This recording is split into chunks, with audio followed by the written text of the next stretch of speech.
This is part 2 of the port adjustment test video of my 4th order build. Before you saw, if you haven't seen it, go ahead and check out the previous video. Link in the description. But I had added some wood to see how my port tuning adjustment was with the peaks, as well as how the meter results were at low volume for my single 10-inch subwoofer box build. Big ratio.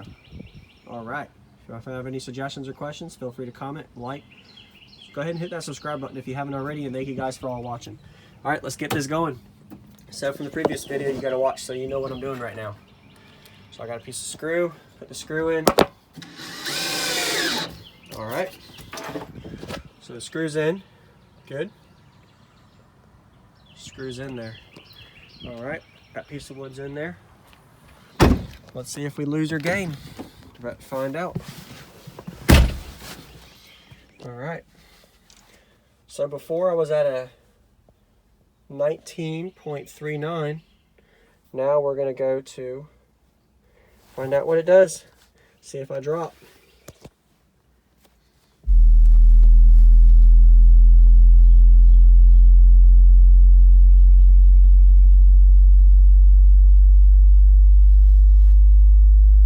I dropped one frequency. See that?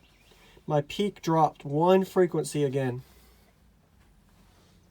19.39, 19.74. As I shrink, I get louder and louder. So this shows you how critical for your ported enclosures are, guys. Your port of your enclosure for bandpass, as well as for just ported in general, is very important. So how you block your port gives you a lot of difference in output. Check out the other videos to see how the numbers were before. All right, 19.39, 19.74, 19.74. So remember that. I'm getting tight. So I use my 3 pieces of 2x4. Sorry about the birds. It's in the morning, but it's nice and cool, so it ain't too hot. It's a good time to meter when it's cold. All right, so I have 2 pieces of wood left. And let's hope that I don't need to use both of these, but we will see. I'm gonna start with one and then I'm gonna do the other one after. All right. So what I've been doing, just put a screw in there, hold it down. It's not the best, but it works. There we go. So I'm getting closer to, it's not perfect length, but it works. I'm getting closer to where this port is almost closed off all the way, so this is where it's good to use these smaller pieces of wood. And you never know, if I was to lose with this, then I were to remove this, what would happen is you would add this, you would remove, I'll show you next. All right, so I got that piece of wood in there. It's not firm, solid, but it gives you enough pressure buildup in the enclosure to see your results. So now we're gonna do the next one. All right, let's find out. Wow, I shut the door, it was over 120 dB. Just shutting the door.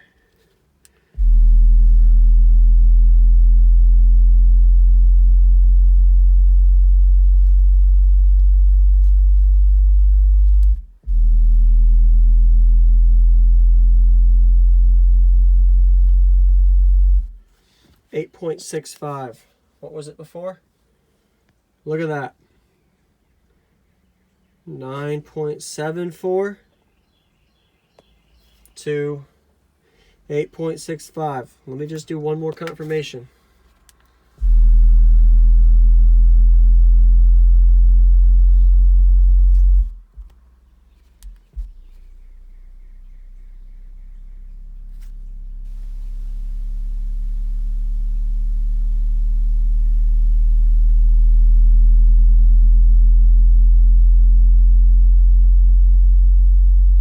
So I had a 30 hertz sweep because that 40 hertz sweep to 70 was right at near close to peak.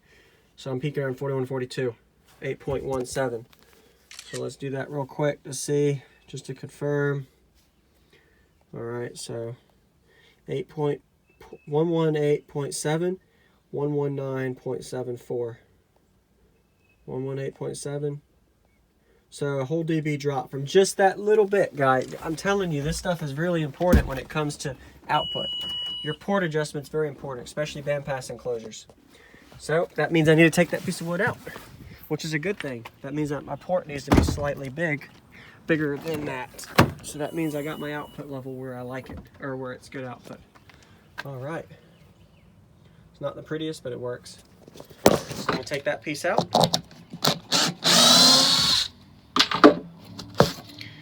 All right, just because I'm curious, I want to see if I gain just by doing that first. You never know. Meters are weird. Took that out. So I did a good approximation of how much wood I needed for the video, so that's a good thing, so I didn't have to relay back later. All right, go ahead and subscribe, guys, if you haven't. I hope this teaches y'all some stuff and more videos to come. 8.71. Let's find out.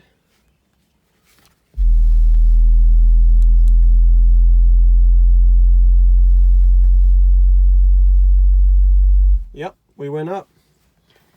9.63. All right.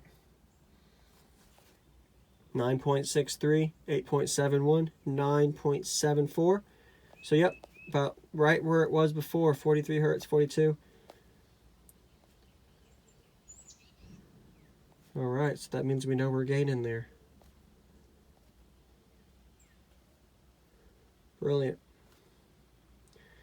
8.52, 56. All right, so now you get the concept. So I lost and then gained. So where my port is good. So time to do a fine-tuned final test for this video before I end. I'm gonna take out that piece of wood and I'm gonna add in a smaller piece of wood. And we're gonna see if I gain or lose by that smaller piece of wood. So what I mean by that is I'm going to put this in because this is 1.5 inches. This is 0.75. So take this. Let's take this piece out. And let's load this piece in and see how it does different. Oh, I got to angle it. I don't want to make another hole if I don't have to.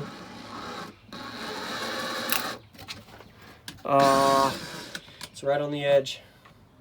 Try not to make holes in wood because once you make a hole, you can't fix it. Oh well, that'll hold it. So I got that in there. It's flush. Oops, camera wrong. I got that in there. It's a little bit on the edge, but it'll work. We'll see how it changes. Let's hope I gain from that just by a different thickness wood. You never know. All right, this high ratio is really peaky, so this fine-tuned port is everything for these. 9.63, so remember that.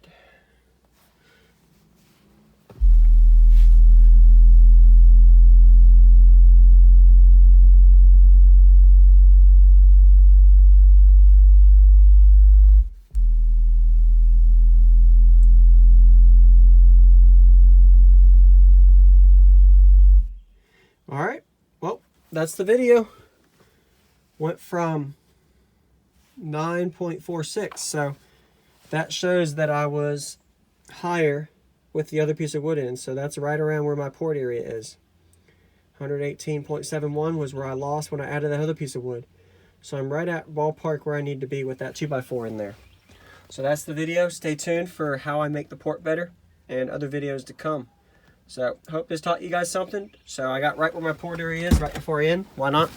Let's go check out my port area. So this is a single tenant. Sorry, it's a little windy. Single tenant subwoofer box. So let's see what the port area is real quick. Let me grab my tape measure. Sorry about the wait. Get the tape measure just so I can include this in the video. All right, so port area. So to do port area, if anybody doesn't know, your port area is literally just your width times your height. So let's take this out. The port isn't happy. That port didn't do so well.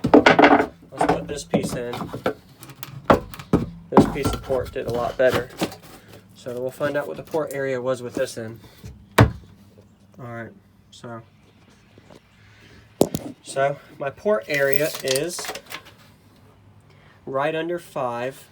You guys can see that. 4.75 times 14. 4.75 times 14. I'm not a math guru. Let me go grab the other phone. 4.75 times 14. All right. 4.75 times 14. So I'm right at 66.5 port area. Just multiply the width and height.